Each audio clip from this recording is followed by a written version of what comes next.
समुद्रपूर. समुद्रपूर हे वर्धा जिल्ह्यातील एक तालुका असून मुख्य शहर आहे. मित्रांनो, जर तुम्ही समुद्रपूर हा खूप छान शहर आहे आणि इथे घुमण्यालायक बरीच काही आहे. समुद्रपूरचे लोक बी खूप छान आहे. त्यासाठी आत्ताच चॅनलला सबस्क्राईब करून ठेवा, कारण येणारा पार्ट 2 तुम्ही बघू शकाल. तर चॅनलला सबस्क्राईब करा आणि मित्रांमध्ये शेअर करायला विसरू नका. हा आहे सेलूच्या बाजारचा रस्ता. हे आहे सेलूचे स्टेट बँक, भारतीय बँक ऑफ इंडियाची शाखा. हे आहे सेलूची विद्या विकास कला वाणिज्य विद्यालय विज्ञान महाविद्यालय समुद्रपूर, जिल्हा वर्धा. आणि मित्रांनो, हे बाजारपेठ बघू शकता.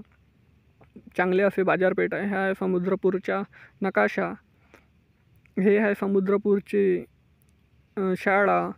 आणि तुम्ही समुद्रपूरचं हे देवडी मंगल कार्यालय बी बघू शकता आणि हे रंगमंच सुद्धा बघू शकता. तरी मित्रांनो, चॅनलला सबस्क्राईब करा अशा व्हिडिओसाठी.